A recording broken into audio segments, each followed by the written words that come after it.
नमस्कार, मैं हूं आकर्षण उपल और इस समय आप ये सीधी तस्वीरें देख रहे हैं IBN 24 पर। दोस्तों, थोड़ा सा किसी काम से मुझे बाहर जाना था और जाते जाते आज थोड़ा समय था तो मैंने कुछ खबरों को देखना शुरू किया तो एक बड़ी खबर मुझे दिखी, बड़ी खबर मुझे मिली और वो खबर है डेरा प्रमुख बाबा राम रहीम को Z+ सुरक्षा देने की। ऐसा बताया जा रहा है, ऐसा जो हरियाणा पुलिस की जो CID है उसका कहना है कि जो बाबा राम रहीम है उसे खालिस्तानी आतंकियों से खतरा है।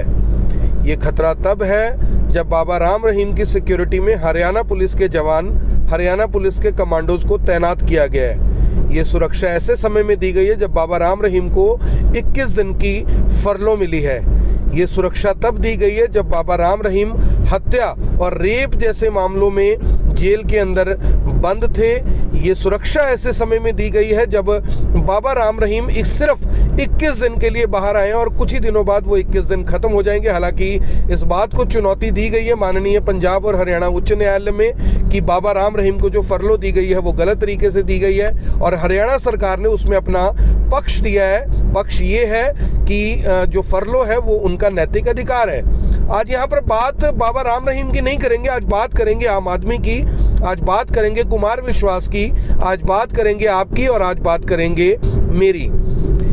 दोस्तों, एक ऐसा शख्स जिसके ऊपर संगीन धाराओं में ना केवल मामला दर्ज है, अब वो आरोपी नहीं, अब वो दोषी है।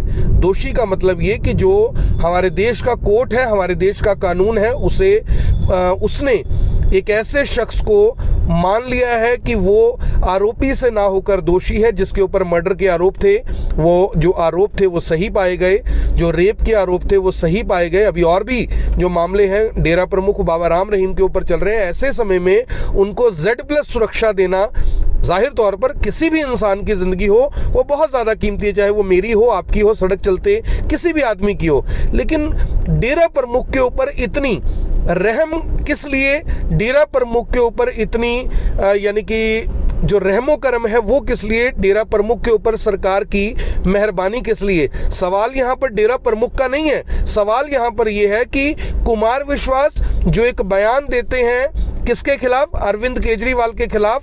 अरविंद केजरीवाल कौन है? जो उनके पहले पुराने साथी थे, उन्हें छोड़े हुए लगभग 4 साल हो चुके अरविंद केजरीवाल को, क्योंकि अरविंद केजरीवाल ने उन्हें राज्यसभा से सांसद नहीं बनाया था तो उन्होंने आम आदमी पार्टी को छोड़ दिया। उन्होंने कहा कि मुझे नेतागिरी करनी ही नहीं है। लेकिन पंजाब के चुनाव से महज कुछ घंटे पहले वो एक बयान देते हैं कि जो अरविंद केजरीवाल है उन्होंने एक बार मुझे ये बात कही थी कि मैं आज़ाद देश का, आज़ाद खालिस्तान का प्रधानमंत्री बनना चाहता हूँ। और उसके बाद केंद्र सरकार उन्हें वाई श्रेणी की सुरक्षा दे दी जाती है जिसमें CRPF के जवान तैनात रहेंगे। अब पंजाब के चुनाव खत्म हुए हैं और उससे पहले ये खबर आ रही थी कि अकाली दल और BJP को जो वोट देने का फरमान है वो डेरा प्रमुख के ओर से जारी किया गया है। ऐसा बयान जारी किया गया है सच्चा सौदा जो डेरा है उसकी तरफ से अपने अनुयायियों को कि आप BJP और जो शिरोमणि अकाली दल है उसको वोट देंगे।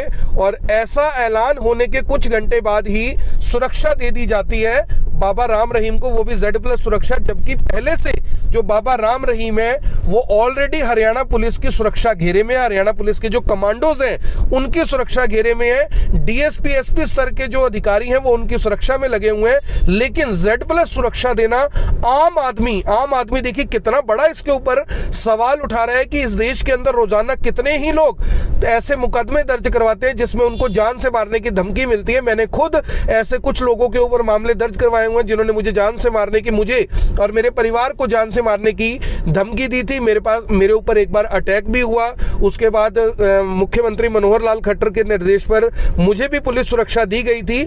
लेकिन एक समय आया जब वो सुरक्षा को हटा लिया गया। मुझे खैर उसकी कोई ज़रूरत भी नहीं थी। ऐसा नहीं था कि मेरी जान को कोई खतरा है, जिसे मारना है उसे, जिसने मारना है वो मार ही देगा, जिसे बचाना है उसे भगवान बचा ही लेगा। लेकिन सवाल यहाँ पर यह है कि यानी आप समझकर देखिए कि इस कैसे देश के अंदर हम रह रहे हैं कि जिसमें एक शख्स जिसके ऊपर ना केवल ये संगीन आरोप है बल्कि वो आरोप साबित हुए, उसको किस तरह से सजा का ऐलान किया गया। 20 साल तक की जो सजा है वो गुरमीत बाबा राम रहीम को दी गई है, लेकिन उन्हें Z+ सुरक्षा दिया जाना इस देश की कानून व्यवस्था के ऊपर सवाल उठाता है। सवाल ये भी उठते हैं कि इतना बड़ा जो मामला है, हाई प्रोफाइल मामला है, जनता उसे देख रही है, जनता ऐसे फैसलों के ऊपर सवाल उठा रही है और ऐसे में उस आम जनता की विश्वास को दरकिनार करते हुए सरकार द्वारा डेरा प्रमुख बाबा राम रहीम को सुरक्षा दिया जाना एक बहुत गंभीर मामला है। गंभीर मामला इसलिए नहीं है कि उन्हें सुरक्षा दी गई है, गंभीर मामला इसलिए है कि अगर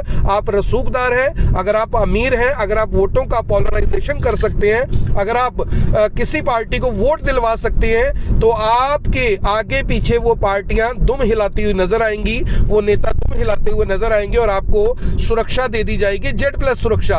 अब सवाल ये है कि अगर आज मैं या आप या कोई और खालिस्तान के खिलाफ किसी तरह का कोई बयान जारी कर दे या खालिस्तान आतंकियों के खिलाफ कोई बात बोल दे, तो क्या मुझे और आपको भी Z+ श्रेणी सुरक्षा मिलेगी? शायद हमें होमगार्ड का भी एक जवान नहीं मिलेगा, क्योंकि हम रसूखदार नहीं है, क्योंकि हम वोटों का पोलराइजेशन नहीं कर सकते, क्योंकि हमारे कुछ कहने या ना कहने से किसी को कोई फर्क नहीं पड़ता। यहाँ पर यह सबसे बड़ा गंभीर सवाल बार बार उस सरकार और उस सत्ता के ऊपर है, जो सरकार और सत्ता ये कहती रही कि जो फरलो दी गई है उससे वोटों का कोई लेना देना नहीं है, इलेक्शनों का कोई लेना देना नहीं है, ये उनका कानूनी अधिकार था। अगर ये उनका कानूनी अधिकार था तो जो बाबा राम रहीम है वो तो पहले से जो फरलो है वो मांग रहे थे, पेरोल है वो मांग रहे थे, आपने पहले क्यों नहीं दी? चुनावों के समय में ऐसा डिसीजन लिया जाना आपके फैसलों के ऊपर सवाल खड़े करता है। अगर ये उनका अधिकार था तो ये अधिकार उनका पिछले साल और उससे पिछले साल क्यों उन्हें नहीं मिला? अगर ये उनका अधिकार है तो क्या आगे भी उन्हें या उन जैसे किसी भी आरोपी को जिसके ऊपर यानी संगीन मामले दर्ज है उनको भी आप फरलो देंगे? जाहिर तौर पर मैं और आप इसका जवाब जानते हैं, लेकिन सरकार इसके ऊपर चुप रहेगी। मेरी आप सभी लोगों से अपील, जो भी लोग इस वीडियो को देख रहे हैं इसे साथ के साथ जरूर शेयर करें। डेरा बाबा जो प्रमुख है बाबा राम रहीम को Z+ सुरक्षा दी गई है, कुमार विश्वास को Y श्रेणी की सुरक्षा दी गई है। आप और मैं भी अगर किसी तरह का कोई आतंकियों के खिलाफ बयान जारी करते हैं, ये देखने वाली बात होगी कि क्या हमें और आपको भी वैसी ही सुरक्षा दी जाएगी या हमें यानी कि इसके लिए धक्के खाने पड़ेंगे, कहना पड़ेगा, बताना पड़ेगा, जताना पड़ेगा कि भैया हमारी जान को भी खतरा है। यहाँ पर सवाल ये है कि ना तो कुमार विश्वास ने Y श्रेणी की सुरक्षा मांगी, ना डेरा प्रमुख बाबा राम रहीम ने सुरक्षा मांगी, लेकिन जिन लोगों को रोजाना धमकियां मिलती हैं वो बेचारे DGP तक जाते रहते हैं, लेकिन उन्हें एक पुलिस का जवान तक नहीं दिया जाता। कहा जाता है कि नहीं चिंता मत कीजिए, कुछ नहीं होगा। धमकी देने वाले ने तो ऐसे ही धमकी दे दी होगी, क्या पता वो कौन है, क्या पता कौन नहीं है। तो मेरी आप सभी लोगों से अपील, इस वीडियो को ज्यादा से ज्यादा जरूर शेयर करें ताकि लोगों को पता लग सके कि डेरा प्रमुख बाबा राम रहीम सरकार के लिए या कहीं कि इस देश के लिए कितनी बड़ी एसेट है, इस देश के लिए बाबा राम रहीम का क्या मूल्य है जो उन्हें Z+ श्रेणी की जो सुरक्षा है वो दी गई है। और मैं भी चाहूँगा कि ये जो सुरक्षा उन्हें दी गई है वो उनकी जान माल की अच्छी तरह से हिफाजत जरूर करें। धन्यवाद। अब यहाँ तक आ ही गए हैं तो हमारे चैनल को सब्सक्राइब जरूर करें और नीचे दिए गए बेल आइकन को जरूर दबाएं ताकि हर खबर सबसे पहले पहुंचे आप तक।